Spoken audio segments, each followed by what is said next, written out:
জিটিএর ৩১৩ জন চাকরি প্রার্থীর নিয়োগে দুর্নীতির অভিযোগ সংক্রান্ত মামলায় ডিভিশন বেঞ্চে শুনানি শেষ হয়েছে আজ মঙ্গলবার। দীর্ঘ সময় ধরে উভয় পক্ষের সওয়াল জবাব শোনার পর আদালত জানিয়েছে আগামীকাল সকাল 10:30 নাগাদ এই মামলার রায় ঘোষণা করা হবে। এদিন বিচারপতি তপব্রত চক্রবর্তী এবং বিচারপতি বিশ্বরূপ চৌধুরীর ডিভিশন বেঞ্চে মামলার বিস্তারিত শুনানি হয়। রাজ্য সরকারের পক্ষে additional advocate general Joyjit Chakraborty আদালতে নিজের বক্তব্য তুলে ধরেন।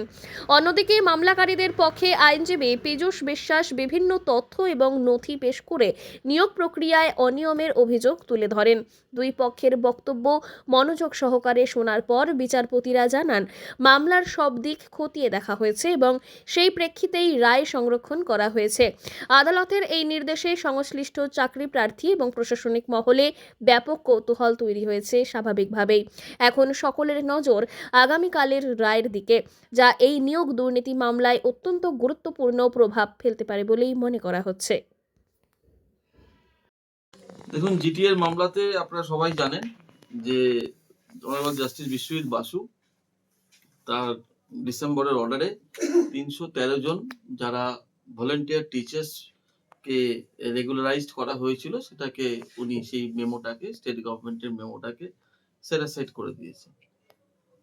আমাদের স্টেট গভর্নমেন্টের হয়ে আমাদের লার্নেড অ্যাডভোকেট জেনারেল রিপ্রেজেন্ট করেছে শিশির বন্দ্যোপাধ্যায় এবং আমিও ছিলাম। সেখানে আমাদের স্ট্যান্ডটা খুব ক্লিয়ার আমরা বলেছি।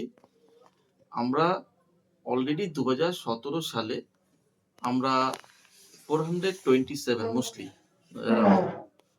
বাই আ ক্যাবিনেট ডিসিশন তাদেরকে আমরা রেগুলারাইজড করেছি in 2017 ক্যাবিনেট ডিসিশনে এবং ফিনান্স কনকারেন্ট নিয়ে।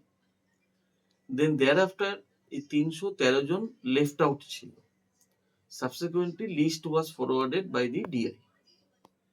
সেটা আমরা কন্টেমপ্লেট করছিলাম যে 313 জনকেও কিভাবে রেগুলারাইজড করা যায়, এবং সেটা এখনো ক্যাবিনেট সেই সম্বন্ধে 313 সম্বন্ধে কোনো ডিসিশন এখনো পর্যন্ত নেয়নি।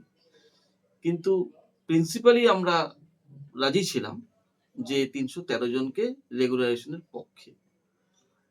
এবার যতক্ষণ না পর্যন্ত ক্যাবিনেট ডিসিশন হচ্ছে এবং ফিনান্স কনকারেন্স হচ্ছে ততক্ষণ পর্যন্ত তো কারো টিচারকে অ্যাপয়েন্টমেন্ট বা fresh appointment or regularise whatever সেটা কিছুই করা যায় না।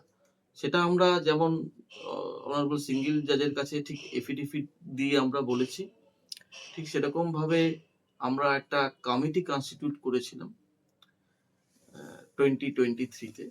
সেই কমিটিও এবং একটা রিপোর্ট দিয়েছে, সেটাও সিঙ্গেল জাজের অর্ডারে সেটা রিফ্লেক্টেড আছে।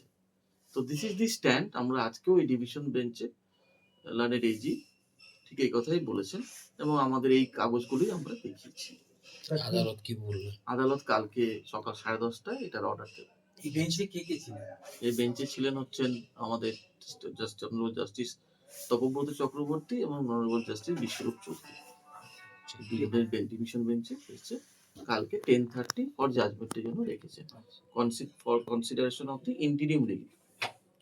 আমরা যে আপিলটা করেছিলাম তাতে অনারেবল জাস্টিস বিশ্বজিৎ বাসুর যে অর্ডার, সেই অর্ডারটাকে চ্যালেঞ্জ করে আপিল করেছিলাম। আপিলে আমরা স্টে অর্ডার চেয়েছি। স্টে অর্ডারে আমাদের পক্ষ থেকে আমাদের যা বক্তব্য বলেছি, সরকারের বক্তব্য বলেছে, যারা রিট পিটিশনার তারাও তাদের বক্তব্য বলেছেন। জজ সাহেবরা সকলের বক্তব্য শুনেছেন। আগামীকাল সকালবেলা 10:30টায় এই জাস্টিস বাসুর অর্ডারটা স্টে করবেন কিনা সেই অর্ডারটা প্রনাউন্স হবে। রায়দান মূলত 313 জন জিটিএ এরিয়াতে যে 313 জন টিচারের নিয়োগ সংক্রান্ত। আপনার নাম পরিচয়? আমার নাম পীযূষ বিশ্বাস। আপনি কোন পক্ষ? আমি এই 313 জন যে মাস্টারমশাই তাদের। আজই খুলুন ব্যবসার নতুন দিগন্ত টি ডিলারশিপের মাধ্যমে।